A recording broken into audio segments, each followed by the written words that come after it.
What is up? We're back. How are Man, you that was feeling? great. I'm feeling pretty good. Hey, big old Nathan here. I'm watching Nathan run a NASCAR heat at Atlanta right now on his new gaming channel. So definitely going to support that. Big Gucci Mane YouTube. What's up? What's up, Tim? What's up, Nathan? Also, Tim, NDR Gaming is Nathan's new gaming channel. I just have a quick thing I want to say before we get started. Last night we hit our next milestone. We hit 1,500 subscribers in here, and I just want to give a big thank you to everybody in here that has subscribed to us, that hangs out with us, who shares our stuff, likes our stuff, and all of that. We can't do what we do without you, so definitely appreciate it. I agree wholeheartedly. Couldn't have said that better. Much love to everybody that comes in this stream, even the ones that don't like us. Hey, the ones that don't like us are my favorite. I know, right? I was getting ready to say. I like the ones that want to argue because that's what sports really is about, is everybody arguing their opinions. And I've got a lot of opinions about this week of football. You know what? I have to just say that this week of football was, my team did not win, but this week was awesome. I think it was actually an awesome week of football. Like, I'm so happy. I'm not happy, but like just a football fan outside of my fan base, like my team as a whole, I was just like, I couldn't be happier. Look, I agree. This week of football really blew me away on how some of the results turned out at the end. But TJ Gaming saying is Tua worth playing Thursday. You're heading into the biggest trap game possible this week. So I don't even think that's a trap game. The Bengals are still rated in like the top 8 of the power rankings. That means they're considered good. The Miami's considered 3. So the 3rd and like 8th of 32 does not feel like a trap game at all. Yeah, well, the way people are talking about it, that's what makes it a trap game. No. The trap game is like the Rams playing the Falcons. I get the point. Tim, thank you so much for that, man. We love you. Dude. We appreciate you. What's up, Puppet? 1,500 on a 50 spot? Bro. Tim, you're the best. You have an open invitation to come up here and stay with us anytime, just so you know that, right? Oh, we got something up here on the screen. But Tim, we love you and thank you so much for everything. Shelby's in the house, Puppet's in the house. Yeah, sup, losers. Hey, Puppet, what's up, loser? And that's my favorite one. That's my favorite. That's your guy who hates us. The favorite protagonist is Puppet. All right, let's jump in because we got a lot of games to cover, and I feel like both of us will have a lot of things to say about this. And TJ, yes, I think you should take Barkley against the Bears. Their run defense is horrible. Look what Aaron Jones did to them. I agree. But Thursday Night Football, the Browns host the Steelers. The Browns come away with a win. I know we briefly talked a little bit about this, so this one isn't going to take too much time. But, I mean, Jacoby Brissett looks, at least admirable as a starter who probably didn't expect to be a starter before he got traded to Cleveland. Mitch Trubisky looked better in the second half of that game. They're still calling for Kenny Pickett. I still disagree. Any thoughts on that? They need to leave Kenny Pickett on the bench because obviously that offense is not ready for a rookie. I mean, it's not ready. It's better for him to sit back right now with the way that line's performing and the way the receivers are still not quite in tune. So don't ruin your rookie. A lot of teams have the tendency to do that. Leave him on the bench. Let him learn. Trubisky's not going to lose you a lot of games, but as we've seen so far, he's not going to win them for you either. He's going to be a placeholder. Basically, that's what type of quarterback he is. So I'm big on Pittsburgh, just kind of cruising along at about 500 this year. I think that's where we both figured that they would be. I think their ceiling is 500. Yeah, fair. But But, yeah, I think like I that's said, it was an okay game. It was a divisional matchup, so it was more interesting than it needed to be, because it wasn't all that exciting of a football game. Defense, both sides played well. The defense for Steelers have still been playing admirable without TJ Watt. I thought they would completely collapse, but they still got guys making plays. Um, the Browns going 2-1. They're technically leading the division currently because of this head-to-head win against a divisional opponent. you, Next game, the one that hurts, but I finally, about an hour or two ago, got to sit down, watch all the highlights, dive into this game, and see what happened for what I didn't get to see. But the Chiefs going to Indianapolis, in my opinion, biggest trap game of the week, you and said it. Indy comes away with the win. Yeah,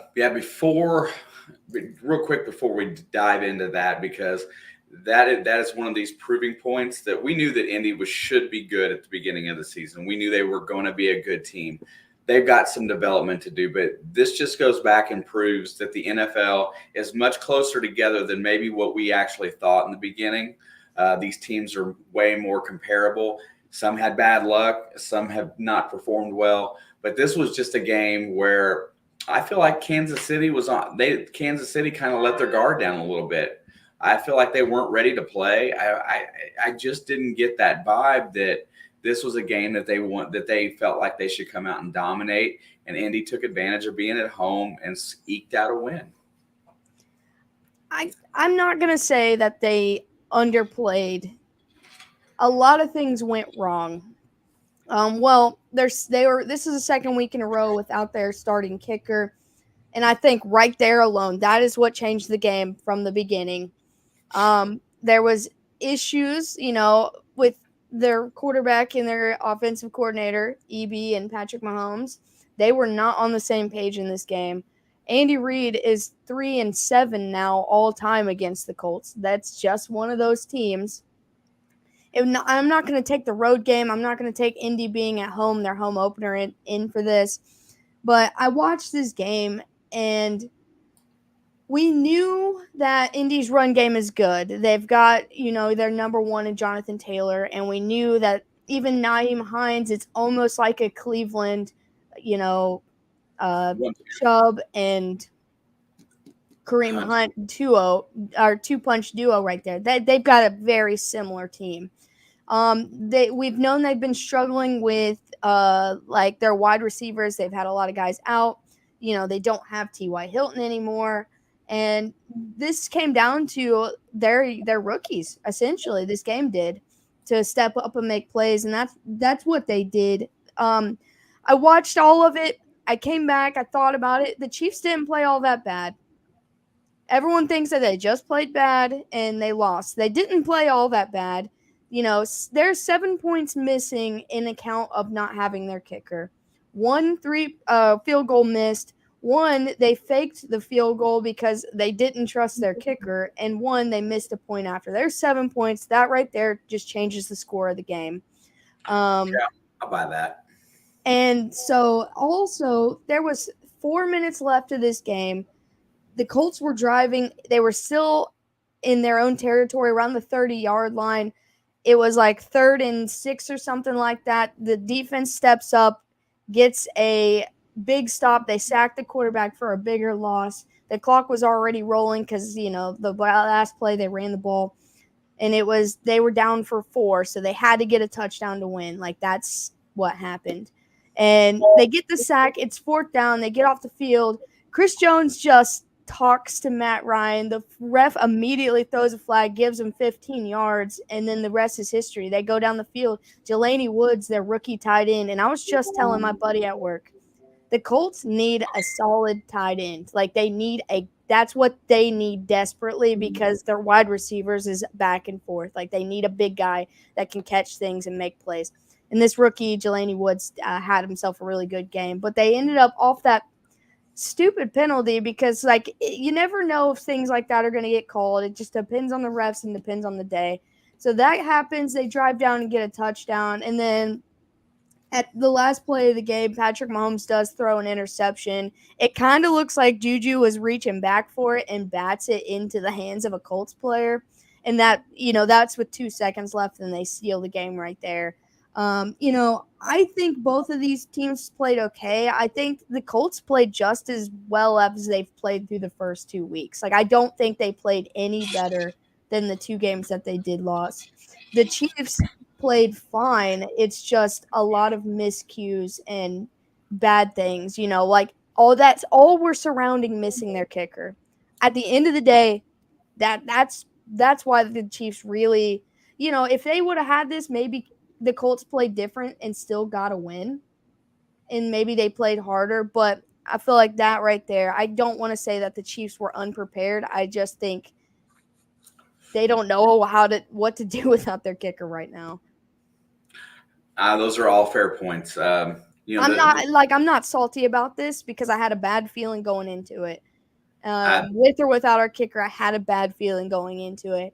But I just I needed to say that because I just keep getting told, the Chiefs are playing bad and blah, blah, blah. And I'm like, did you even watch that game? Did you watch any of it? I just felt like they didn't. I don't know. I just felt like they didn't have that pizzazz that they normally have. But that's typical of a road game, I guess. I mean, they played well enough to win. They just lost. The weird energy surrounding the offensive coordinator and Patrick Mahomes issue. They were not in agreement of anything. That Andy Reid had to step in between them. That makes me feel uncomfortable. And I think that was the whole vibe of the second half. They were playing uncomfortable because they ended the first half with their coordinator fighting with their quarterback. That happened a little bit at the end of last season too. They didn't always agree on play calls. That's why I didn't like it. If it had just been the one time last year, I'd get over it and move on. But this is the second time, and now I'm starting to get a little leery about it. The Colts are the only team that is 1-1-1, so that's pretty cool. I mean, it's just cool to look at, I guess. But I still don't think they're a bad team, man. They got a good offensive line, a solid defense, a great run game, and just some young wide receivers. I think, as they develop, the Colts will get better. Is T.Y. Hilton coming back, or is he just done? I think he's done, man. I think so, too. No one else signed him, but I think he wants too much money if he wants to keep playing, and they're not going to give him that much money because he's old. But, moving on to the next game, which was interesting but not great, I guess. Both teams stayed in this game the whole time. The Ravens take on the Patriots, and the Ravens come away with a win. Very good road win for Baltimore. I still think Baltimore might be – they're ranking around 2 or 3, depending upon how you rank them in the AFC right now, different ways. They've got most I rank them number 1. And that's possible. Definitely top 3 no matter what. I really think that Lamar's going to prove himself this year. He's going to get what he's after. He's got that air of confidence, and he's not making the same stupid mistakes that he's made in games past. And New England's got a formidable front 7, and he still put up numbers. I'm on the bandwagon right now. I think Baltimore's going to cruise for a while. I think Lamar Jackson is getting to that point where it's obviously they're going to speculate all these different players, but I think between him and Jalen Hurts, they're right there neck and neck, about to try to fight over that MVP trophy at the end of the year. If they can both stay consistent, it's going to be a coin flip who wins it. Pirate says Brady coming for the Chiefs, Alex. Man, I'm not scared of a 55-year-old quarterback who looks his age for once. Plus, it's probably not even going to be played in Tampa. We'll get to the preview one day this week, but I'm not scared of Tom Brady anymore. He can't hurt me anymore. But, yeah, Mac Jones did get injured. He's not going to play next week, so that, Patriots season might be going downhill a little bit faster than they're anticipating it. But even though I'd leave the Ravens because they haven't given him Yeah, if I were Lamar, I'd probably he owns your entire team through his entire 40s. Okay, well, I'm gonna write you off as every other Brady cultist, and we're gonna move on because there's no winning that battle. But yeah, all in all, Lamar Jackson looks fantastic. His defense is a little shaky just because of injuries, and they're trying to get J.K. Dobbins back at 100%. I think that's going to help him even more. The Patriots did hang in this game. It was a home game for them. He sounds like something Puppet would say. It does sound like something Puppet would say. But, I don't know what's going to happen with New England going forth. We'll just see what Bill Belichick has in mind and go from there. But the Saints face the Panthers divisional matchup. The Panthers come away with the win. I feel like this game would have been much different if right at the beginning they didn't block that field goal and return it for a touchdown. Like, I feel like that just shifted everything in this game, and it kind of just faltered for the Saints. Momentum. Momentum is, you're right. Momentum is okay. He's the Patriots fan from way back. I remember you now. I don't remember your name being Pirate, but I do remember you. Well, that's what I'm saying. Momentum is a huge thing, and that type of momentum swing against a shaky, hurt Jameis Winston. I mean, that could be a catalyst for the whole game. I still don't understand why Andy Dalton's not playing. I just can't wrap my head around it. I don't know why did and for the same thing, why did Justin Herbert play that whole game even though he was hurt and he needed the time? Well, that's different in my opinion, and we'll get to that one. But this one makes literally zero sense. He's been hurt for 2 weeks now. After the loss to Tampa Bay, I feel like that's when they were like, okay, well, maybe he needs to rest. I mean, he looked fine in that game. Neither quarterback played well until the fourth quarter. But I just feel like he needs to get at least a little bit more healthy before playing. You've got Andy Dalton. Andy Dalton is capable of winning you games. I don't understand. Tim says Winston has leadership issues. I think Winston has maturity issues. I think that's still the biggest downfall of his game is his lack of maturity in tight situations. I mean, that could be true too. But this is like he's got a new head coach this year. And maybe he's not getting along with him as well as he is with Sean Payton. Or maybe Sean Payton's just that good of a head coach that this guy can't coach him the way he needs to be coached to win like Sean Payton was doing before he got hurt last year. I'm not saying anything bad about him because isn't this guy a defense first kind of guy? He was the defensive coordinator last year. That's what I'm saying. He's not used to coaching the offense. Everything stayed the same except for Dennis Allen promoted to head coach, and they must have promoted somebody else to DC. I don't know the name, but the OC stayed the same. I mean, Dennis Allen was doing a fantastic job as the DC there. And now he switched from just focusing his career on this defense to running the whole team. That's a big adjustment.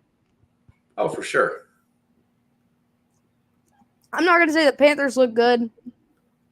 I'm not going to say anything good about them yet, actually. If they can win 2 or 3 more games, maybe I'll start, up on the upside. But I still think the Saints look okay for the fact that their quarterback's got half a spine and, they've got a new head coach. But I think they're fine. I still think they're better than the Panthers. I think the momentum shift right at the beginning of that game just messed everything up. Fair.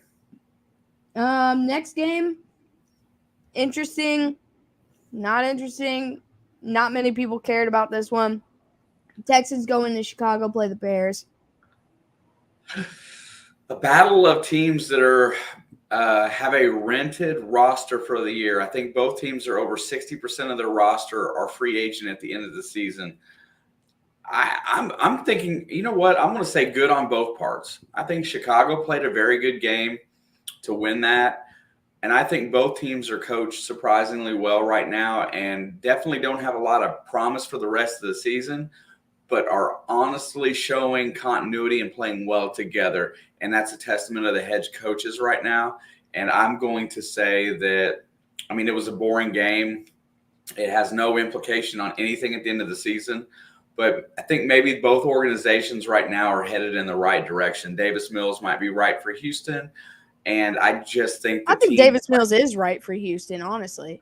Yeah, I know. I don't. Yeah, we keep having to justify his starting, but if he would have waited until his senior season and come out, he probably would have been the first quarterback off the board, and we wouldn't be talking about him like he's not. You know what I'm saying? He came out a year early, so he had a maturity year. I just think both teams are doing better than anybody anticipated, and I'm happy to see that for both. I like Lovie Smith as a head coach. And I also, Matt Eberflus, I wasn't so sure of leaving Indy's defense to go there. And Chicago always makes some suspect choices. Hopefully the organization doesn't get involved in their progress this year and let the coach be the coach, because I still think Matt Nagy got At the end of the day, they're 2-1. I mean, they don't have a losing record. They beat San Francisco, despite what San Francisco has looked like over the first 3 weeks. I don't care about that. I still think they're a good team. And to be able to win, which means winning in the NFL is not defined by anything other than you scoring more points than the other team. And we're talking about an offense that's only had 26 completions in 3 weeks. That's like, there's more players that have 26 completions alone, let alone like teams, This offense has been so shaky and uncertain. There's question marks, and yet they're still above 500. I love it. I don't care for the Bears, but something's obviously working, and I do think that the media and the fans need to just shut up and let these coaches do what they want, because if you go out and clean house this year, they're just going to do this endless cycle of never winning anything, because you can't expect a first-year head coach to do anything. You can't expect anything of them. When will the Texans get their first win? Let me pull up their schedule real quick.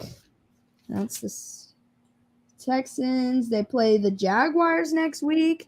That's 50-50. I mean, the Jaguars are hot, but I still think it's possible. Then they go into a bye. They face the Raiders, also 50-50, versus the Texans at home. I feel like that's their first win. Versus the Titans at home. They beat the Titans last year. I think they can do it again. What's up, Jay? Great week for me. I hope it was for you guys. If we're talking about football, it was a great week for me, but everything else, not so bad. How about you, Dad?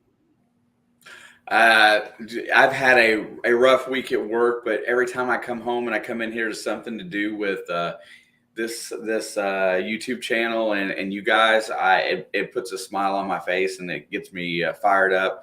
I'm fired up for Thursday already, man. Let's go, man. Yeah, we'll come back in here and spend an actual stream just talking about that one for a bit tomorrow night. But I'm excited for that matchup for probably different reasons than you. But Crafty, I think that's a good possibility. I was going to mention that. Let's see. Next game we got was probably the most anticipated game of the week. The 2-0 Bills hosted the 2-0 Dolphins in Miami, and Tua goes out but ends up coming back in. But the Dolphins were able to get it done and upset the Bills, which no one thought anyone was going to lose to the Bills this year. Kudos. I didn't think it would happen at all. I wasn't a big fan of that, because I know the Bills secondary is a little depleted right now, but that's not really an excuse. Their replacements should be just as good as their starters in the they held like Tyreek and Waddle to like 130 yards combined when they were averaging probably that each, if not more. But not having your safeties, at 100% or in that game, and plus being out your top cornerback or whatever, and being that close, I still think the Dolphins are overachieving right at this point. It's just going to take a little time to show. I told you last week, if the Dolphins go 2-0, I'll think about it, but I don't believe in it. But I said if they beat the Bills, No matter how it happens, if they beat the Bills, I have to credit them. And now, as much as I don't like it, I am crediting them. But you know what? The Dolphins beating the Bills made the Chiefs losing to the Colts feel so much better. Um, so I have to credit them. They're going to face a good Bengals team next week. They still got the rest of their division, which they're going to play hard against this Dolphins team. And they don't have the easiest of schedules, but every week they're going to be tested because they're considerably the favorite right now. They're the only undefeated team in the East, and they're only one of two undefeated teams are in the AFC, but only two undefeated teams in the conference. That makes them one of two of the best teams in the league by record. Yeah, true. And Tim keeps bringing up, Teddy Bridgewater for the next game because there's some argument about Tua's injury and all that stuff like that. I'm not really sure where all that stems from. Okay, but so I would rather play against Tua. Tua got knocked out on the field, man. That's what happened. And he stood up, and as he's walking forward, you remember when Patrick Mahomes took that hit and went wobbly? That's what happened to him. As he was walking, he went wobbly right back to the ground. And so they took him out of the game, went and checked him out for a concussion or whatever they did back then there, and then brought him back into the game. And then he told everybody that it was a back injury and that he's fine. And then there's all this controversy about the reason he was able to come back and play. And now he said they're not in concussion protocol, but they will allow it to be investigated if need be. I don't know. It's some weird stuff going on right there. Yeah, but it's not the it's not the NFL doing the investigation. It's the Players Association, whether or not the doctors followed the proper protocol. Is the way I understand it. I don't know if that's 100%, and I don't know whether that means that they may hold him out as a safety precaution. And why there's all this talk about him not playing. The coach says he's uncertain. He says he's playing in the game. So it's kind of some misinformation back and forth. I think there's more to it than what we know. And maybe the doctors on that evaluation at halftime kind of, maybe they fudged it a little bit to let him play because he was insistent. I don't know. That's what I'm saying. It's a weird situation. So, look, we're not certain yet. We won't know until probably Thursday who is going to start at quarterback with that. And so, either way, I have to give the Bills credit. I have to give the Bills defense credit. And you know what? I put it on the thumbnail. It was probably one of the best plays of the week. Somehow, the Bills punter did the butt punt and punted it off of his own player's butt and got a safety, but still managed to win the game. With or without Tua, whatever happened, I don't like giving him credit, but I just feel like I have to. I'm giving them credit because just your defense holding Buffalo to what they held them to in that game as far as scoring goes. Josh Allen didn't look like typical Josh Allen. That's why I'm excited to see the challenge of Miami coming into Cincinnati Thursday. Fired up, ready to see it. This is what I feel like happened. I feel like this is true, the actual story. Tua went to the sidelines and said, "It's my back." And the concussion doctor just said, "Okay, I'll take your word for it." And they moved on. I feel like that's probably more close to true than not.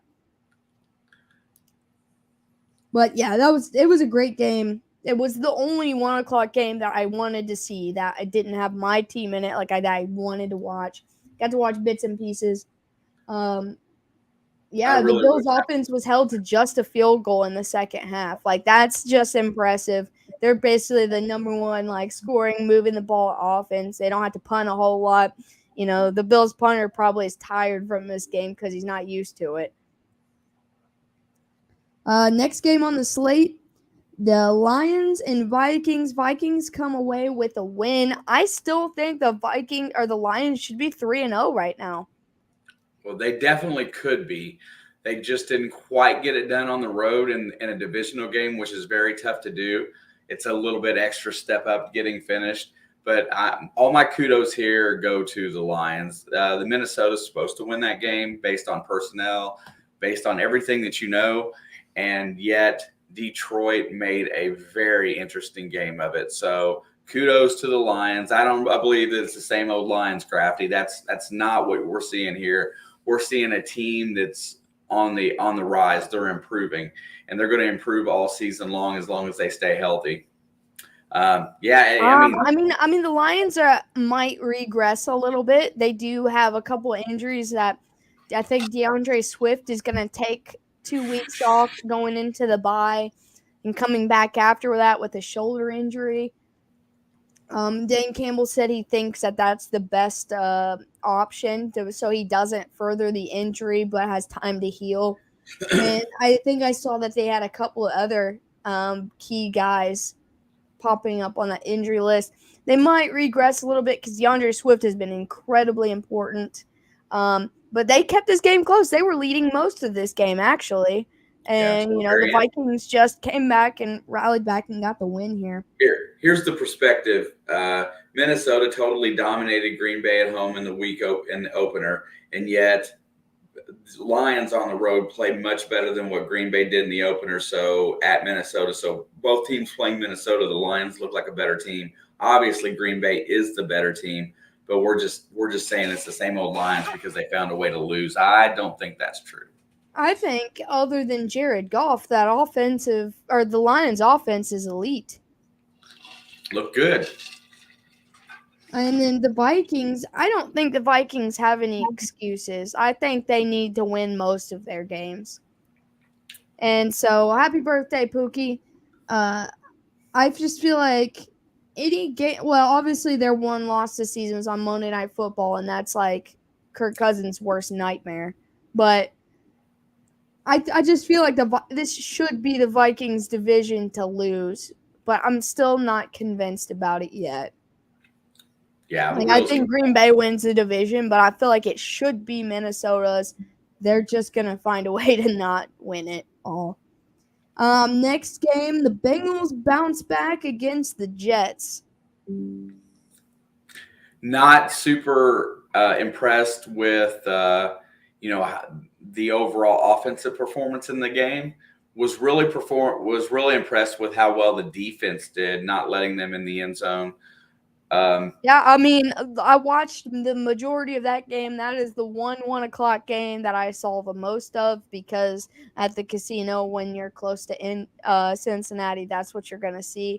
But I was getting some deja vu moments. I'm not going to lie. At the end of that game of when Cleveland played the Jets the week before and they gave up 13 points in 2 minutes, like they were in that same situation. And I was like, the Jets started moving the ball and I was like, they can't do it twice. I was just kept saying they can't do it twice.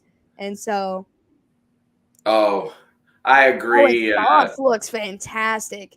And that short that Alex put out with Sauce and Jamar Chase hand fighting for that football and Sauce winning that battle at the end.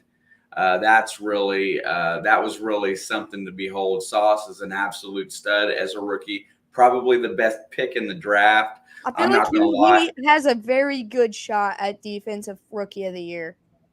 Oh, without a doubt right now, I would say that's a very good possibility. But like I was saying about the game, offense still has some kinks to work out. Joe Mixon didn't have a very good game. Samaje Perine did. Samaje Perine picked up the slack, played well. The Jets are not that great of a defensive team yet. They've got they've got some good pieces on that team, but it's not overall a great defensive team yet. There you go. Burrow still took a few hits. Everything, they're still building.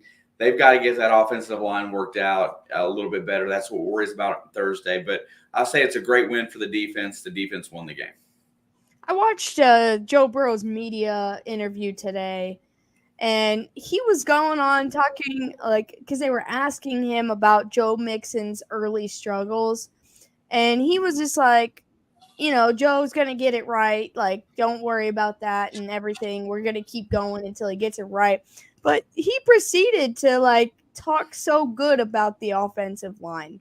I was like, how can you sit there and take hit after hit after hit and then praise these guys? Turn around and praise them. I think it was better than the weeks before, and maybe that's what he's talking about. Week 1 was the worst offensive line performance I think I've ever seen, and Week 2 did not get much better against Dallas. I mean, I know that Dallas got a good defensive rush. Michael Parsons is an absolute stud and will disrupt any game. But you couldn't play much worse than they did the first 2 games on the offensive line. I just I laughed when I was listening to that, and he was just like, "Yeah, we've got a great offensive line," and I was like, "You used the word great to describe them," and I was just like, "That's why Joe Mixon's having a bad start. They can't protect you. How are they supposed to block for him?" Yeah, that offensive line is set up to pass protect. I knew the run game was going to suffer a little bit because of the way they filled that line out. It's more of a pass protect because they want to keep Joe safe. But I mean, it ain't working. But it's getting better, but it ain't working. It's not there yet, for sure. It's a good must win for the Bengals. The Jets, it's okay to lose this game, in my opinion. The Jets might get Zach Wilson back next week, and guess who's excited? That would be me. The Raiders will give you Colton Miller for a corn dog. Okay. I think I'll keep my corn dog, but next game on the slate are the Raiders versus Titans. Titans get their first win of the season at home. Devontae Adams is basically non-existent, and they said he was talking about how he was frustrated with their 0-3 start, which understandable, anybody would be, but man, he's not the one that should be talking. He's not the one that should be talking about being upset. Man, I gotta say, this Raiders team, I have never, ever, ever, ever, ever been on the Derek Carr bandwagon. Devontae Adams saying that he wanted to go play with his college teammate. He couldn't have asked for a better position that he was in, but he wanted certain things, and with Aaron Rodgers' contract, he wasn't allowed those in Green Bay, so therefore he's a Las Vegas Raider. He's more about money, obviously, than winning. I don't think Derek Carr's the answer there. I think Derek Carr, this may be his last year there. I think they just extended him, didn't they? I don't know. I'm telling you, I don't feel like he's their long-term solution. I've never felt that way about Derek. Derek Carr, I feel the same way about Kirk Cousins. He can get you only so far, but he can't win you the big game. And, until you have a guy that you feel can win you the big game, then you're not really contending. So, sorry, I just feel like I'm gonna switch what you're saying is I think it's coaching, because this new head coach they got, he's 2-10 as a starting head coach. Yeah, I think that was a mistake, and I agree with Crafty. Bisaccia should have stayed. He deserved that job. He earned that job. I mean, you take your team to the playoffs after your head coach is gone. You lose one of your wide receivers to a murder charge. You hold that stuff together and make it to the playoffs. You deserve at least one more year to prove yourself. Bisaccia should be the head coach. Josh McDaniel, I'm not sold. He failed in Denver and had to go crawling back to Belichick. He has not proven to be a good head coach, but I still don't think Derek Carr is that guy that's going to win you those games. I think he's going to provide you a chance to win. He's not going to win it. But I think that team got better. I don't know what the issue is outside. I'm not going to blame Derek Carr. I feel like this is the same team, but with Devontae Adams as it was last year. And they won more games without Devontae Adams. I'm saying it's got to be coaching. I agree. I mean, a lot of it, but Derek Carr is not putting up numbers that Derek Carr should put up regardless. But who's calling plays? Do they have a new play caller from last year? I'm sure they do. I just think Derek Carr gives you 4,000 passing yards every year, which is good. He gives you a decent amount of touchdowns, because he's had Waller and Renfro for a good group of years. I don't think Derek Carr's a problem. It's just like people blaming Daniel Jones for the loss last night. If I mean, you they're blame ninth. Daniel They're in the Jones, top, but they're in the top 10 in passing. I mean, they're not struggling that god awful bad. McDaniels isn't making use of the run game. I think that was part of the problem last year too. I think last year they were making use of the run game, but they weren't getting any production. Las Vegas' biggest problem is their slow starters. You know, they shut Tennessee completely out in the second half of that game, just couldn't quite get over the hump. Yeah, she said, see, Nathan said Josh is calling plays. I think that's the problem. I don't think it's Derek Carr. I don't necessarily blame the run game. I think it's the play caller making dumb decisions and bad things happening. I mean, fair enough. I mean, Derek Carr did put up over 300 yards. He did have a pick in that game. His QBR was around 85.7. I don't know. I still. I mean, he might not be the problem, but he's not winning them any games. And the Titans, I'm not even going to say look great. They still didn't look like themselves. They play Indy next week in Indy. That game ought to be a real telling if the Titans will go anywhere this season. All in all, it was a good game. I mean, the Raiders did come back. The Raiders just don't need to start slow. They need to start fast, not let off the gas, and they can win. If they start slow and they get behind, they struggle from behind. You know what I like about? I'll tell you what I like about the Raiders. If we're going to talk nicely about them, I love their receiving core. You've got Darren Waller, you've gotten Devontae Adams, you got Hunter Renfrow, but yet Mac Hollins is your number one receiver. Gets 8 catches for 158 and a touchdown. He had 10 targets in that game, just as many as Adams, and he outperformed Adams. They've got an endless amount of talent on the tool end of the receivers. They should be winning more games. Yeah, Patriot King, but the Broncos are still overrated. They may be 2-1, but that's not sitting right with anybody other than Broncos fans. Like, I don't know. We'll get to the Broncos, but Eagles versus Commanders, there is zero things to tell about this. Is the Eagles are just dominant. They are the most deserving 3-0 team. They completely dominated everything, and the Commanders' defense played well. That's the problem. They played well and still got destroyed. I did not buy into your Eagles to the Super Bowl thing preseason, but I do feel like that this Eagles team is for real. Carson Wentz is nobody's answer. Carson Wentz should be doing commentary for the CFL. He absolutely sucks balls. I don't like him. He's a toxic entity in the locker room and needs to be out of the NFL. But whoever picks him up, I'm going to pick to lose. I think the Eagles are just that good. I'm telling you, I've been telling you, I'm going to keep telling you too. I mean, can you tell me a better team in the NFC right now? No. As a whole. That's what I'm saying. They're like the Buffalo of the NFC. Like, you can't tell me that there's a better all-around team than that one in the NFC. I can't find an argument for anybody else right now. You can say, oh, Aaron Rodgers or oh, Tom Brady, but right now as a team, that team's playing better than anybody. Tampa Bay's defense is the only thing that's keeping them in games. Philadelphia's got everything. Leonard Fournette, that's it. Yeah, I'm right at this point in time. I'm still sold on Philly.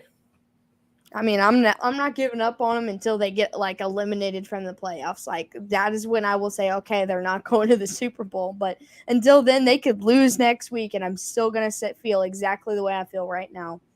The Eagles scored more sacks than Washington scored points. Yeah, they saw Carson Wentz a lot. I think Washington needs an offensive line, but they also need to bring Taylor Heineke back because Carson Wentz just sucks, man. He looked good in week 1, but he's just gonna disappoint. Like, Carson Wentz is made of glass bones. I don't know how he hasn't died on FedEx Field yet. That's a QB killing field.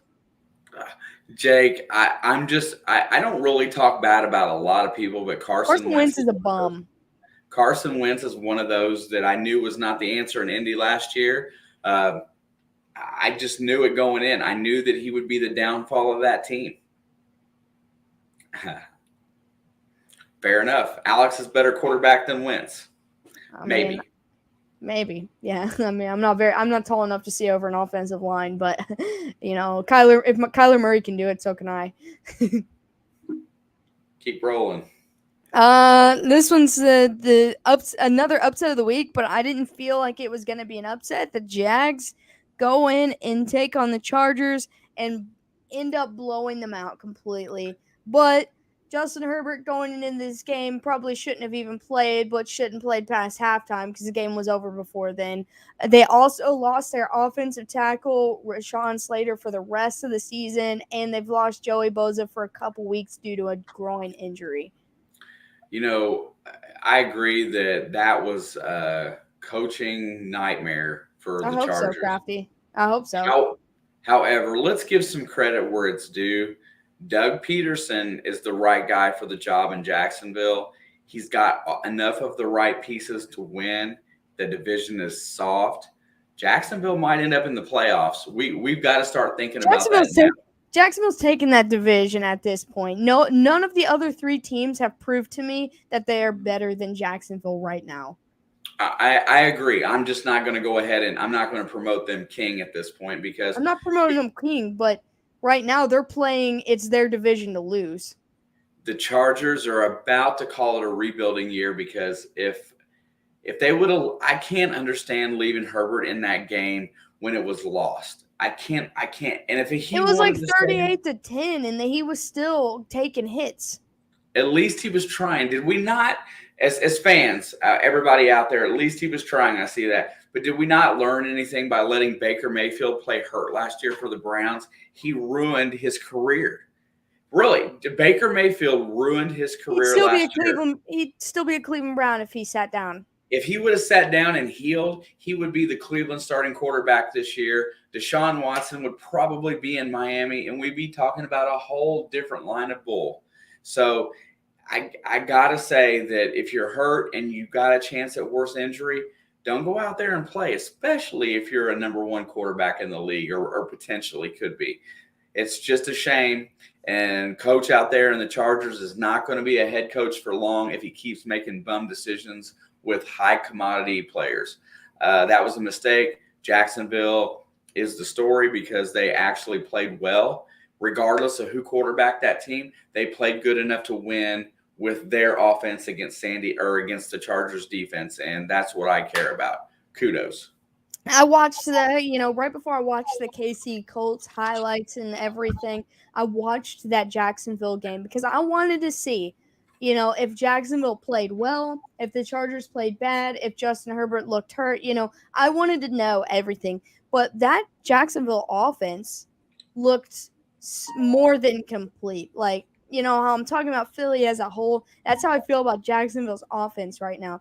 James Robinson, elite. Travis Etienne, he's young and upcoming. He might not be elite, but, he's behind James Robinson. They didn't make him a number one immediately. They've got Zay Jones that I picked up, I believe, from the Raiders, who's playing well. Christian Kirk's actually earning his money for getting, he's like third overall highest paid wide receiver, and I don't believe in that, but he's earning his money. And then they've got Evan Ingram, finally. He struggled in preseason. I think he even struggled a little bit in week 1. But he's bouncing back, and he looked good. Everybody was catching what was thrown to him. Trevor Lawrence did have a couple moments of young QB, like overthrowing under pressure kind of things. But I just feel like we're watching him evolve right before our eyes right now. Doug Peterson is almost there to where I'm convinced he's going to win Coach of the Year. Like, he turned them around completely from last year. Jacksonville was the laughing stock of the NFL between what was going on with Urban Meyer. Their fans were coming to the stadium dressed like clowns. They were a complete mess. But they're starting to just look complete now. Their defense isn't all that bad. They were able to get pressures on Justin Herbert. The offensive line, even before they lost Slater, was not able to slow them down completely. And I hate to say it, but, Jacksonville looks like one of those, this is a team to beat. I agree. Nothing left to say really there. I think Doug Peterson is the difference maker with that team. I know they added some nice pieces. That was Doug Peterson's doing. Trevor Lawrence, second year. He didn't have a great rookie campaign. The guy's never lost in his life, and he's hungry. I think they got all moving in the right direction to be really good. Let's just hope they don't screw up. I think he got kicked in the teeth last year, and he didn't like it. He learned from it. That's what I'm saying. I think he didn't like it, and he set out this year to prove himself, and they gave him a great head coach to do so. Yeah, Doug Peterson should have never been out of the league. Never. I think Carson Wentz was a problem, and that's how he lost his job, like I feel like when it came down to it, one of them had to go, and they ended up just getting rid of both of them. They should have just moved on from Wentz and been like dumb. They wanted to make sure that it wasn't both. Yeah, but if they got rid of Wentz and they turned around and made Hurts an elite star like he is right now, like I don't know. The Eagles messed up. They got their ring, though, and then they messed up and didn't handle the situation appropriately. Wentz is just cancerous. Fair. But Jags look good. Chargers look bad. Chargers got Texans next week, and I'm not even confident in that. I'm not even confident in the Chargers right now. I think I picked the Texans in that game. I already picked for CBS. Yeah, I did too. I wasn't missing Thursday again. My early pick, if I don't change it, was the Texans in that game. I think mine was too. I'm not going to lie. Next game, the game you hosted on the channel, America's Game of the Week. The Packers head into Tampa and get the win without putting up a single point in the second half. It was an ugly game.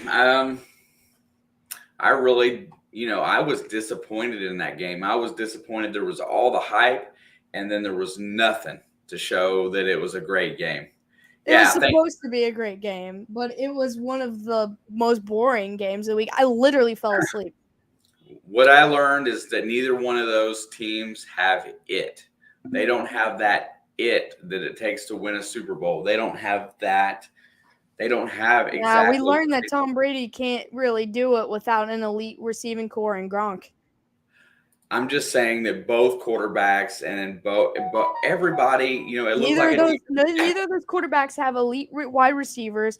They've got Tunyon like Green Bay. They've got pretty decent defenses, and they've got excellent run games. And it just came down to one play, and the two back-to-back delay games. Only one of them got called, but the two back-to-back delay games pretty much saved them from this game going to overtime. And if it went to overtime, who knows what would have happened?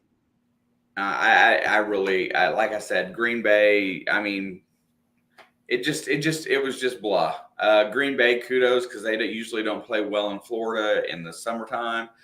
Good job there. I think Green Bay winning on the road tells more than Tampa Bay losing at home. Hey, Patriots King. Patriot King, your team is the Patriots, and I don't think the Patriots have ever beaten the Chiefs 31-9 in the Super Bowl. That's not even possible for them to play each other in the Super Bowl. So that invalidates your statement. Just so you know. He's that Brady guy, right? I told you they're cultists. All Brady fans are cultists.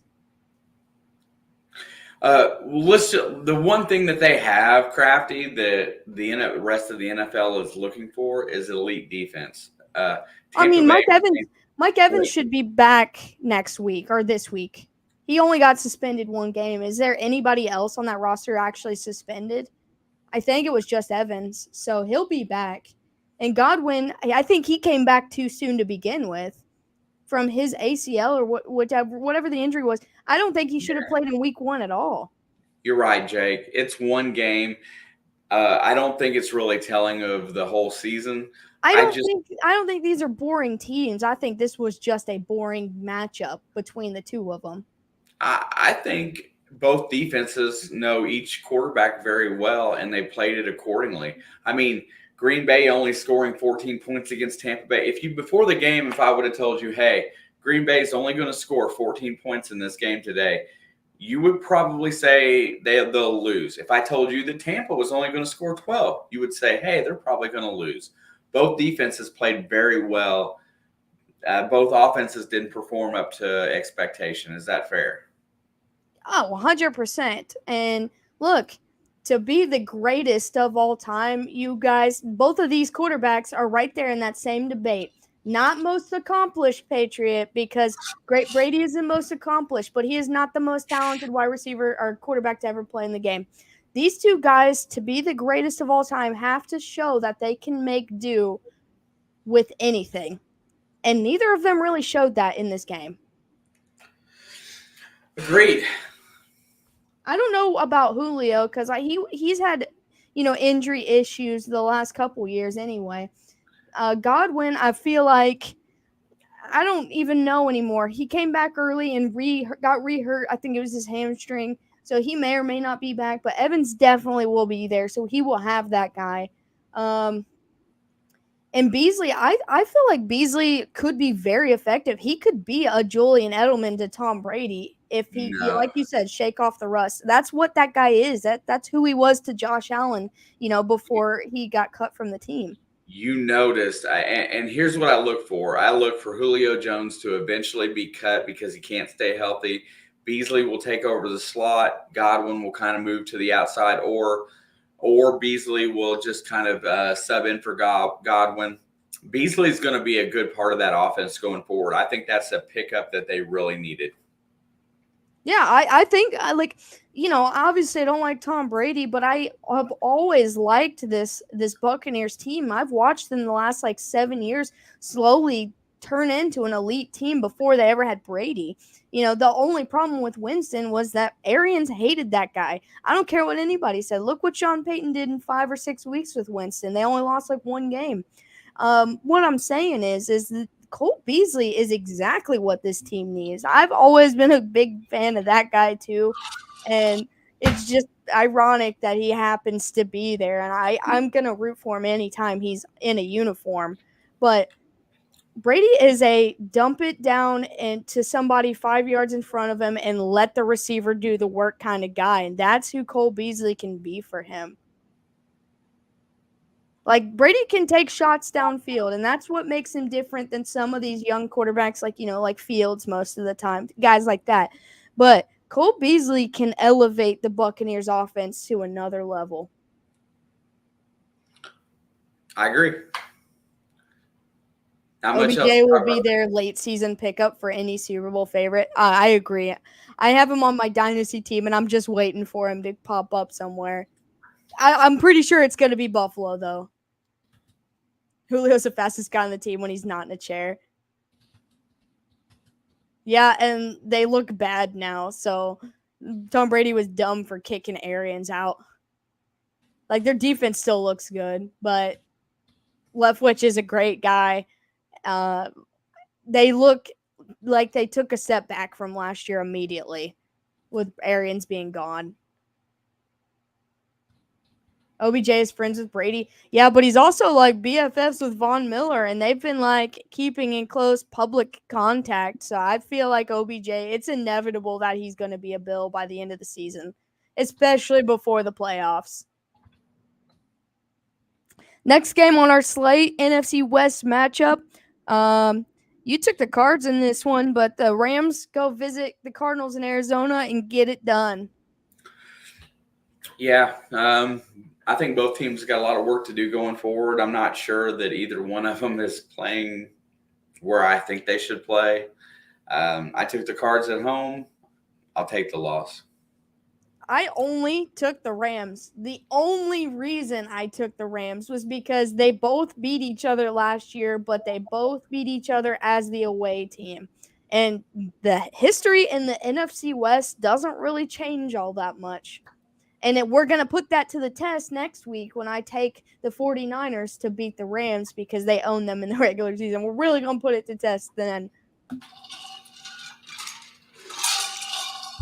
Brady did not carry the Bucs. Have you seen their defense? The Bucs defense carried the Bucs then, and they're carrying the Bucs now. Nah, see, that's a typical statement of a Brady fan right there. I, Uh, Tampa Bay has won with defense. Todd Bowles is an Todd excellent Bowles and coordinator. Byron Leftwich, those two OCs. I mean, I know one of them's a head coach now, but those two OCs were a perfect combination, man. Yeah, as far as coordinators go, there's not a better coordinator and better duo that was on any team.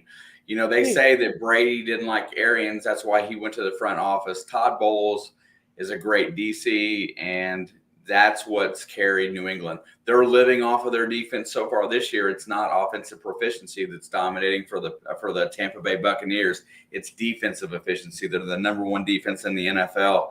It's not Tom Brady. Gotta I think I say, saw something that Brady's rated like in terms of purely stats. Brady's rated like 16th quarterback this year. he's a top 10 quarterback, I would still say. No, I mean But like his pass yards, touchdown, interception, all that stuff. Right now, he's like in below that. yeah, I mean, I'm saying that by the end of the season, he will be ranked somewhere right around the top 10. And he is a 45-year-old quarterback. Got No, it. look, I get it, and it's impressive that you don't want to spend time with your family and you want to keep playing football. Like good for him, but he's one bad hit away from probably not walking again. Like his bones are not like these 23-year-olds' bones coming into this league. I just think he's got to be careful, especially with his O line falling apart. We got to go to the next game. We're running behind.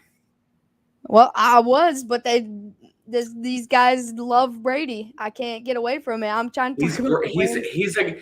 He's a very good topic because he's not the most talented guy. He's just been put in some of the best situations of any quarterback of a career, and he's taken advantage of those situations and won games that maybe somebody else would make mistakes in. He's got composure. He's got field awareness. He understands how to win games. He's just not that talented. He's just not that good a quarterback. Falcons go to Seattle, visit the Seahawks, and get their first dub of the year.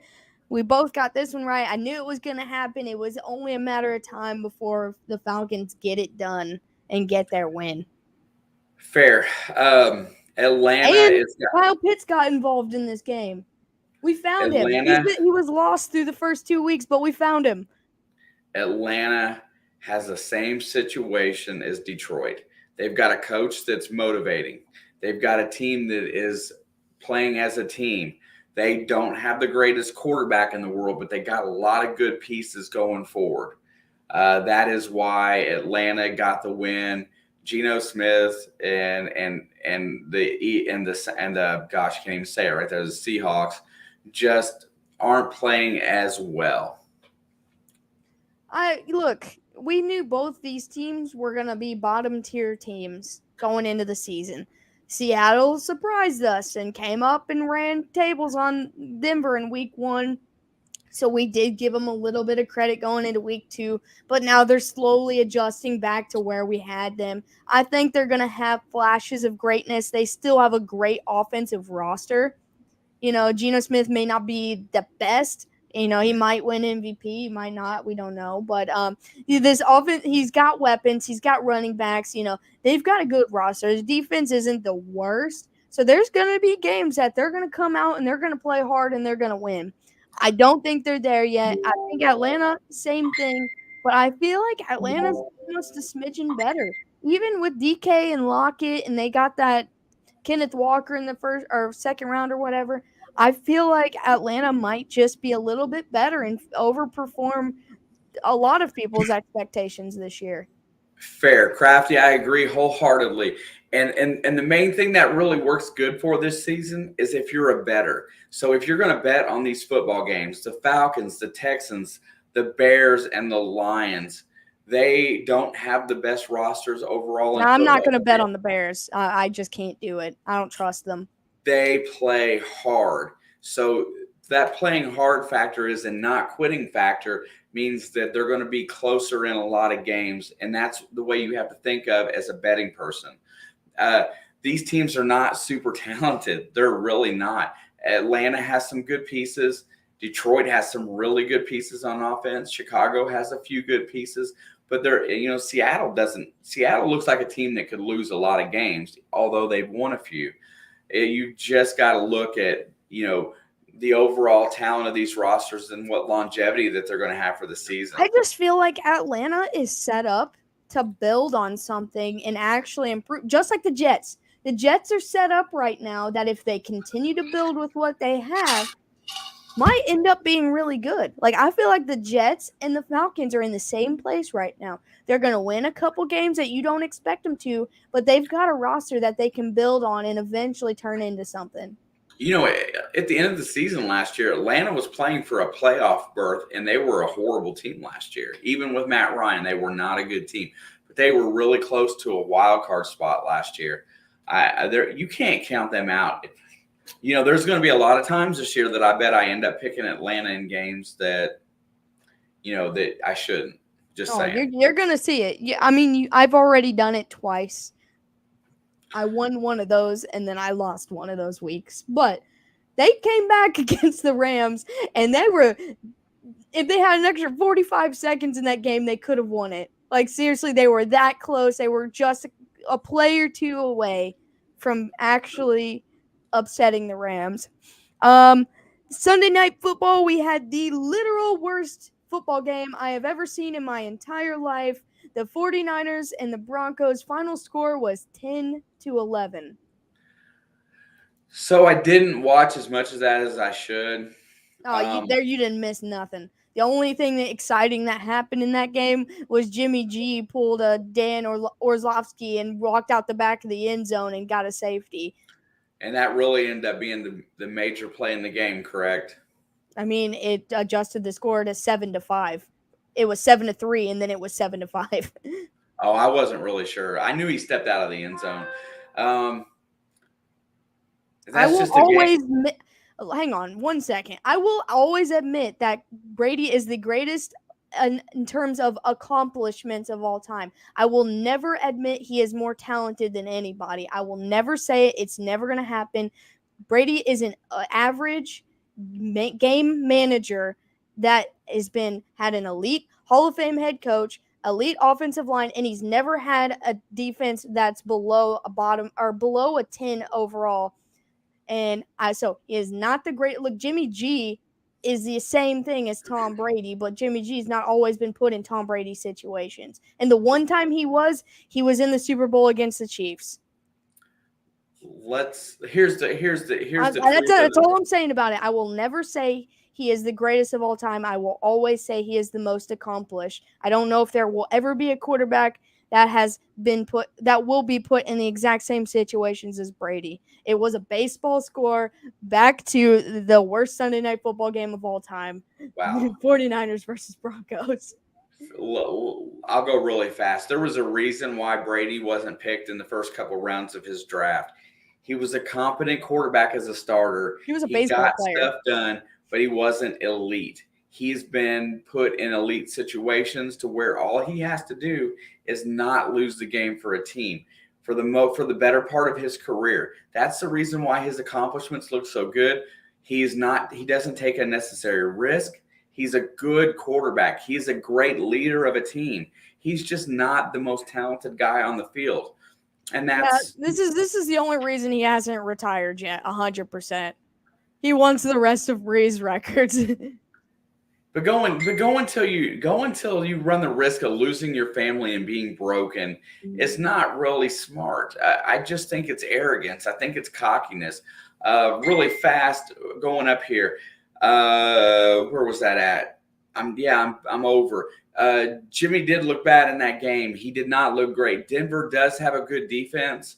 Russell Wilson is not playing great either. That's what that whole game looked like yesterday. Also, I did see that Jake thinks that Fields can't throw. Fields is a lot like Lamar. He really can throw. He's just not been shown. He's not pushed into that situation. Ohio State quarterbacks have statistically never done well in the NFL either. But I think Justin Fields will do well. I think he can be the guy that breaks that. I think he can be just like Lamar. I think so too. 100%. But anyway, back to this game, and Crafty's comment, Denver does have a tough defense. We saw that, and they came alive in the second half of the week 1, and they've been playing fairly okay since then. But this is the most important part. Jimmy G didn't start practicing with the team until after week 2, around week 2. So this is him 2 weeks behind everybody else, looking bad. I think next week it'll look a lot different. Hey, Patriot King, have a good one, man. Fair enough, dude. I love the fact that you come in here and speak your points and you stick to your guns. And it's okay to have that kind of opinion. That makes our night go even better. Patriot King, you're welcome to sit here and talk Brady any day that you want because we will argue with you. I will argue with you every day. I'll argue with you till the end of time. Thank you. I appreciate it. It's made this stream very much fun having somebody to actually argue with. But I do think Jimmy will look better this week, like right as Nathan was saying. Hackett is just trying to make Wilson a pocket passer instead of letting him play this way. Yeah, Wilson has been a mobile quarterback his whole career. Yeah, and Hackett had Aaron Rodgers. Look at it. Look at it from perspective. He hasn't figured out to let Russell Wilson be Russell Wilson.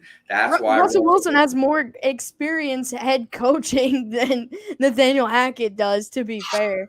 I feel like he was side by side with Pete Carroll in Seattle. Pete Carroll wouldn't have taken Russell Wilson out of the game on 4th and 6 and from 60 yards away for a field goal. Like, they would have talked about it and you'd be like, look, we got to take our shot. And if we don't, then, at least we tried. Not, let's just kick it. I think it was a bad game. It was mostly defense. Neither of those teams wanted to win. It turned into just messy. Hackett's doing a great job. Where's Rob? Oh, I'm so thankful Rob was not in here tonight. I couldn't have handled 2 of them. The 2 of them together, no. 1 I can handle all day, but 2, no. Hey, hold on 1 second. Nathan, Hackett is doing just fine. I think he's doing a great job. At this point, wouldn't you take him as a head coach over what you've got and what you've seen thus far? I don't know, man. I don't know. I'm just saying. I mean, Denver should be 1-2 right now. Actually, they should be 0-3 because the Texans should have won that game. I don't know, man. That's debatable. It's fun to debate, though. That's why it comes fun. I just don't think Josh McDaniel is the right answer for Vegas. I'm a Bisaccia fan. I was disappointed that he didn't get it. Packers got a steal with that guy. They did. Their last special game teams were good. Alex, same. I miss the days when my team will get a Super Bowl right after. Wait, what? I miss the days when my team will get a Super Bowl right after. What did I say? I don't remember what I said. I think he's just longing for the days where the Patriots go Super Bowl to Super Bowl and win just about every year. I feel like we'd be lucky to have 3 points a game with Hackett as coach. That's exactly how I feel. Like, I feel like they're better off now than with Hackett. Final game on the slate. We've got, fresh on my brain, the Cowboys go to the Giants. Cooper Rush trying to steal Dak's job, trying to win the MVP, trying to win everyone's hearts over, gets it done. And the Cowboys defense put up 24 pressures on Daniel Jones.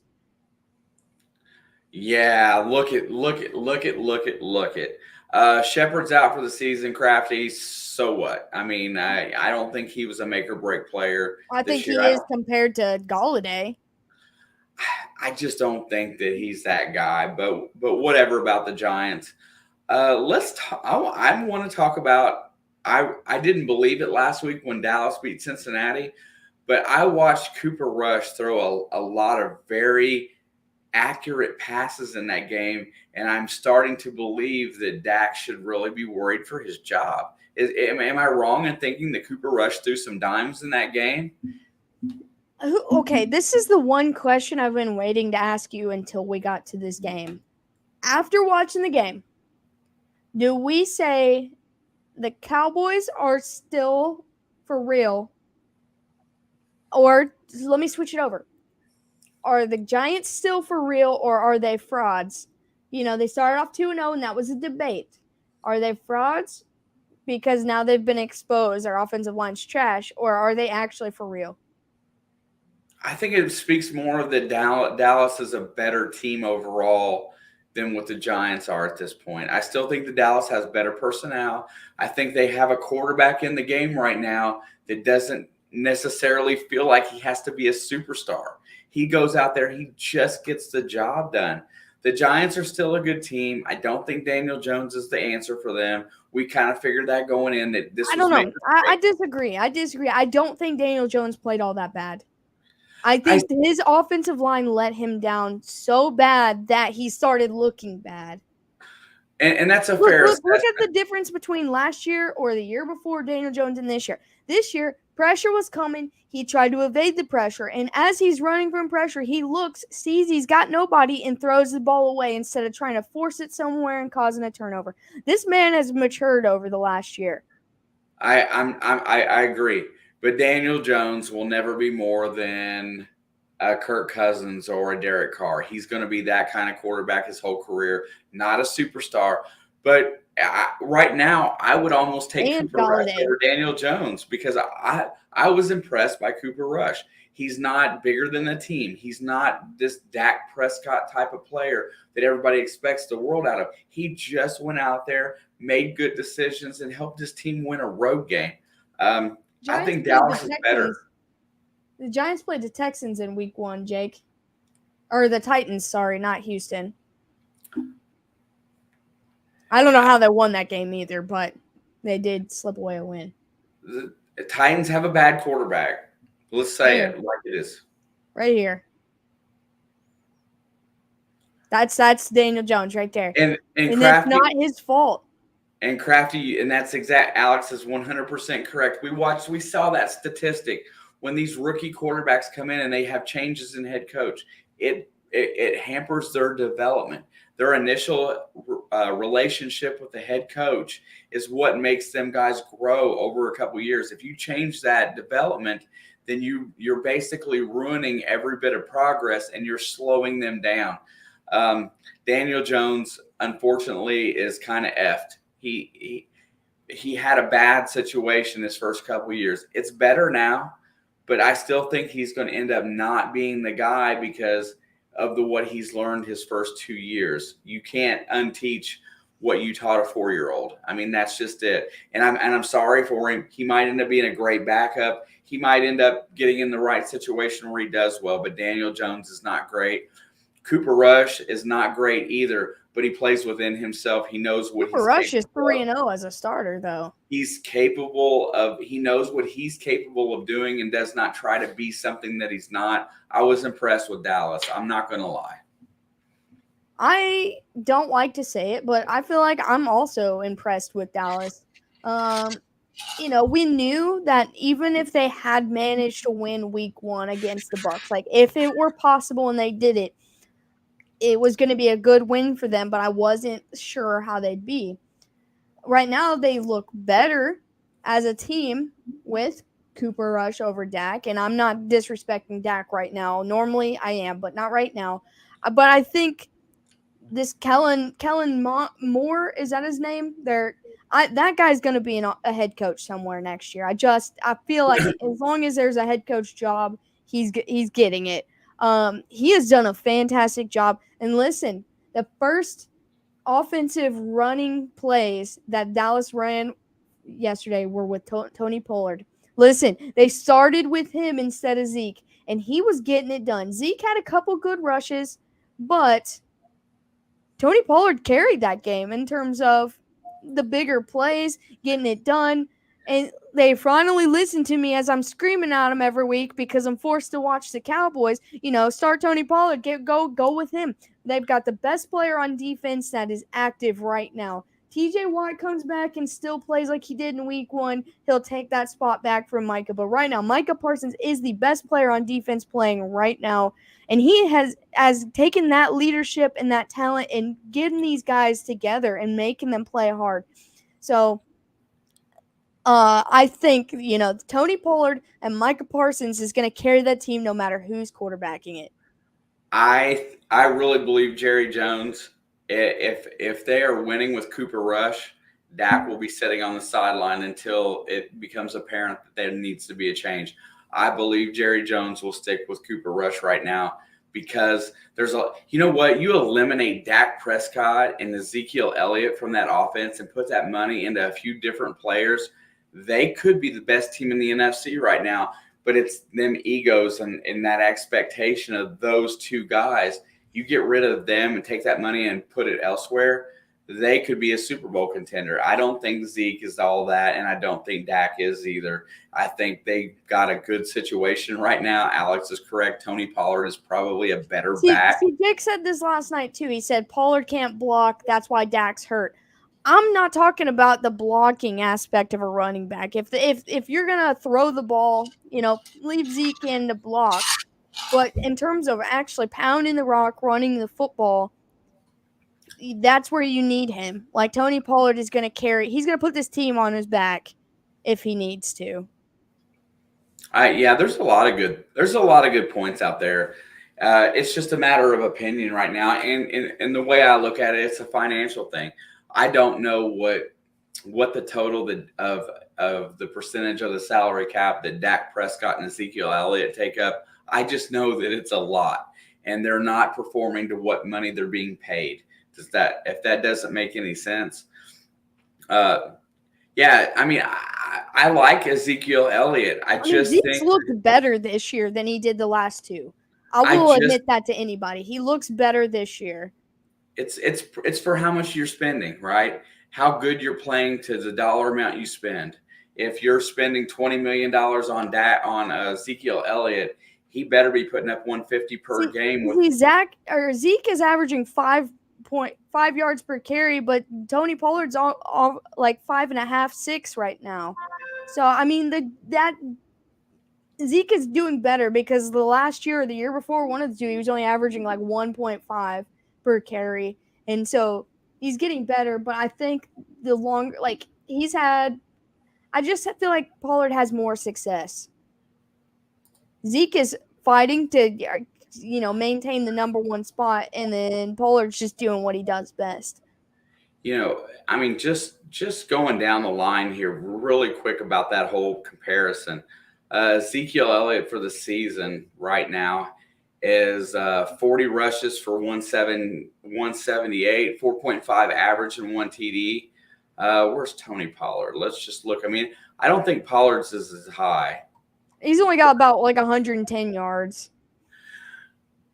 I'm just making the point that Dallas spent a lot of money on Ezekiel Elliott and Dak Prescott and Amari Cooper, but they did move that contract, which opened up some money.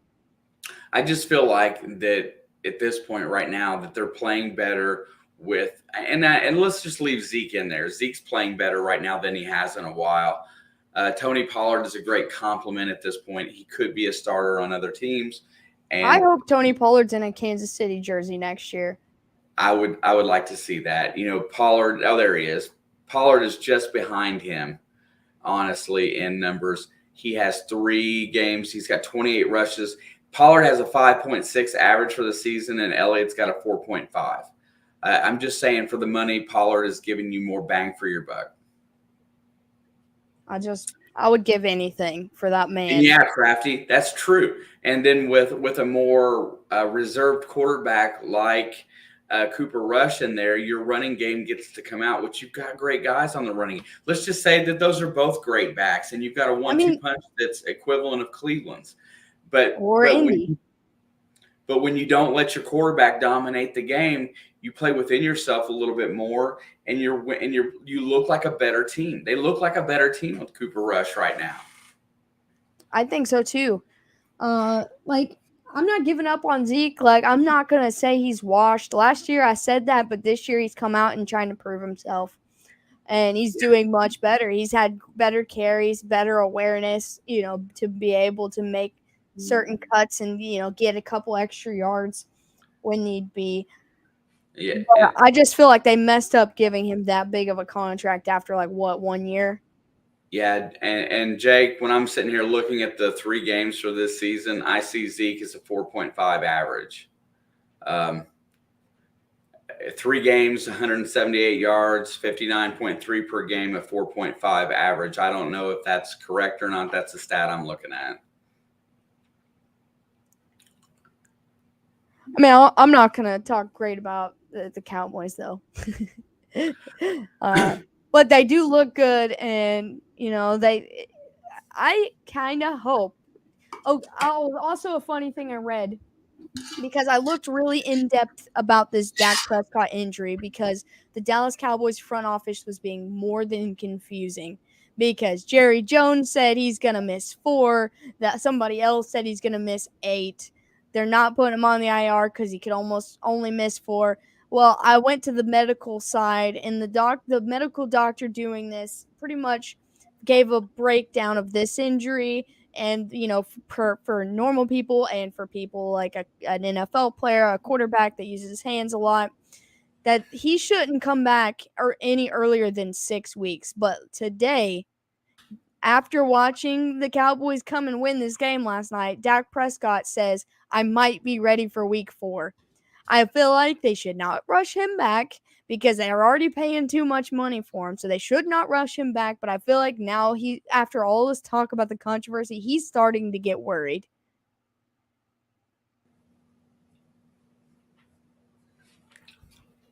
I like the lower paid players on Dallas than I do the high paid superstars. That's all I'm saying. But I think the Giants' offensive line lost this game for them. But we're forgetting how well that they played in Tennessee, how they came back and won a risky game, and then they backed that up. I think the Giants aren't a bad team. I just think Dallas is a better team right now without their stars being stars, with using their backups. That's all I kind of got to say. And I like to argue, and Jake knows it right there, because he's having fun, because I hope he's having fun arguing. Oh no, I'm not trying to make anybody upset. I just like to go on and on about everything.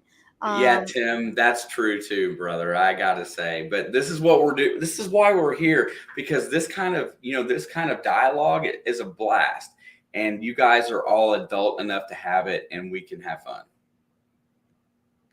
Most of us are. We get a couple children every now and then. The Patriot fan? Well, no, I wasn't talking about him, but I think he did say he was 17, so. I can be a child too. I can be a child, but some of them don't like to. The only reason I'm packing Zeke is because I draft. Okay, you know what? I respect that. I would, if I had the opportunity to have Zeke on my fantasy team right now, Jake, I would take it in a heartbeat. I like it. I like Zeke. I think he's a good back that's a good downhill runner. He has just not found holes in that initial quickness that he had when he first came into the league in a while. Also, I didn't say it at the beginning, and I should have. I totaled up our wins for the week and our wins for the season. On week 3, I went 8-8. You went 9-7.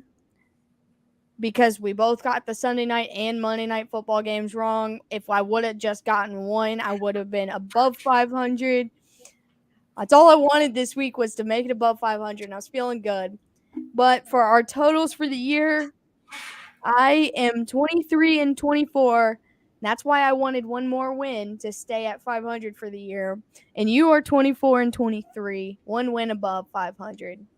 Hey, and you know what? These first 3 weeks of the season are the hardest 3 weeks to get through. I think I know. I feel like, have you looked at next week's slate? Yeah. I thought this week gave me headaches. Next week, when we sit in here, tomorrow we'll do the Thursday night football game, and that one still giving me a little bit of a trouble thinking about. But the rest of them on Friday or Saturday, whichever day we do it, that's gonna be tough. It's gonna take me all of the time up in there, and I'm making a new rule, because after looking at this slate, I'm making a new rule. We only get each one coin flip game. Only one. One coin flip game? Oh. Yeah. So when you look at that slate and really look at it, you're going to wish you had more than one. But we only get one. I picked on CBS already. CBS is just my initial thoughts, and then when we pick in here on Friday and Saturday, I had a hard time with my initial thoughts too. I just went, I don't know. I don't know. I don't know. I also, I said I watched that Joe Burrow media thing today because he said wide out in Cincy. They asked him about that, and he said, well, I'm sure somebody's excited, but I don't care. We could play in trash bags for all it matters. But they're debuting the white helmets, which do look pretty clean, I'm not going to lie. Yeah, we'll definitely do at least a 30-minute stream tomorrow, if maybe a little longer, depending on how deep we get into this game. We're going to digest everything for that matchup, and it gives us another day to see the situation on Tua so we can better understand it a little bit. So I'm not going to jump the gun and get us into that just yet. All in all, week 3, I'm happy to finish 500. I would have liked just 1 or 2 more, and I was pretty close on some of them. The Texans was a closer game than it may seem. They did paint the field, the logo, and the end zones. Everything is white. I feel like the white logo and end zones was a little bit much, like one or the other. Maybe the logo, because like the B is going to be white, but the end zones, like, I don't know. Like, I like it though. Looks good.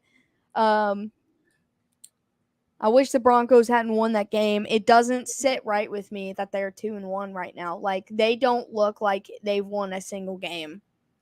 But they only won by 1 point for a total of like 21 points scored in that game. Baseball score. It was horrible. You got any other last-minute thoughts on week 3? Did we do Monday night? Yeah, the Cowboys game. Oh, that was Monday night. Okay, yeah. Week 3, just like I said at the very beginning today, week 3 brought everything back to reality, right? That all the teams. I think all the teams that we thought were that good kind of got sucked back in a little bit to realize that they're not as good as we thought, and that the teams that we thought might be that bad aren't as bad as we thought. I feel like the league is much closer together. And I think that it's just going to make it I think it's a lot tighter this year than what we thought. And I think going forward, I think we're getting a pretty good feel on who's going to play good when, because both of us made improvements on our picks this week to where we saw. I mean, I did better in week 1 than I did in 2 or 3. Yeah, but I just feel like we had a little bit more to base our picks on, and we did every week you've done better. But every week has been completely different for me. Like, first week, 9-6. Second week, 6-10. Third week, 8-8. Yours has been 8-8,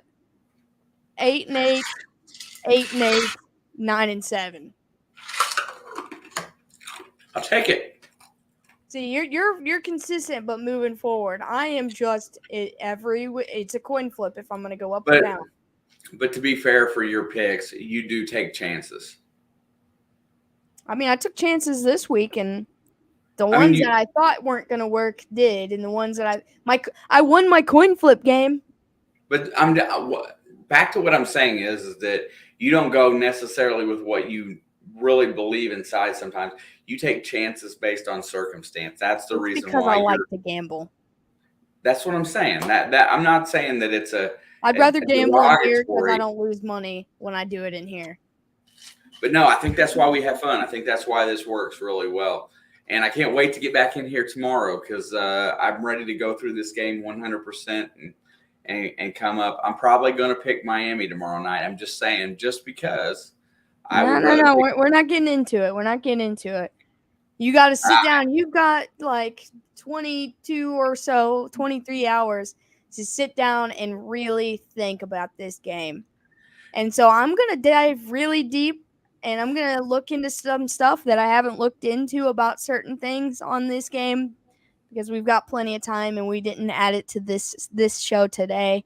So I don't know what I'm going to have to say by the end of it. I already know who I want to pick, and I know who I think I am going to pick. But once I start digging, everything might get wrapped around and went differently. Yep, I agree with you 100%. Jake, I cannot wait for some IU basketball. I love the camaraderie that we have when we watch. I'm waiting for those videos to come out. You talking about it, getting the season fired up. I know I'm getting it. It's coming. We're going to get fired up over the season. I have a really good feeling about this roster and the coaching staff. NFL's been great so far. NFL has had enough adversity in it and not a lot of consistency that we're just now starting to get a grasp, and I can't wait. Tin Man, what's up, Willie? Thank you for stopping by. I do appreciate that, my friend. What's up, Tin Man? He was in here the other night too while you were streaming. I'm disappointed though, man. He doesn't have the Tin Man logo up anymore. I feel hurt. That's a weird thing to feel hurt about. I know I created it. That's why I gave it to him. Puppet's back. What up, Puppet? But yeah, we'll be in here tomorrow, probably the same time. We started at 8 tonight. The only difference, it might be 9. It'll be somewhere between 8 and 9. I'll have the link up. It's got to be before that because my live stream's at 9 tomorrow. On a Wednesday? Oh, duh. Never mind. Wait, you have a live stream tomorrow? No, Thursday. I thought tomorrow was. I'm getting ahead of myself. Oh, okay. I was like, well, so between 8 and 9, after I get off work, we'll make that final decision, and I will 24-hour live stream. Yo, Puppet, when I get moved into my house, I might do something crazy like that if I get a couple days off in a row, which at this point in time, I only get one at a time. I'm off today. I work tomorrow. I'm off Thursday. So I don't know. We'll figure it out, but I'll do something crazy. Come on, Puppet. Stop being the protagonist. Once we get the channel big enough that I don't have to go to work anymore, then I will do a 24-hour live stream or an attempt at a 24-hour live stream somewhere on something just for you. And I'm going to pull you up and you got to do it with me. Are we ready to close it out tonight? Yeah, with all that being said, we'll be back tomorrow. We'll be here Thursday. We'll probably be here Friday or Saturday. So we'll be here all week. So I can't wait. Can't wait for that. Can't wait to get into this game tomorrow. Oh, yeah. Hey, everybody. Thank you guys for being here today. Thank you for supporting Alex and I. We definitely love the conversation and arguments. It's what makes this so worthwhile. We will see you guys tomorrow. See ya.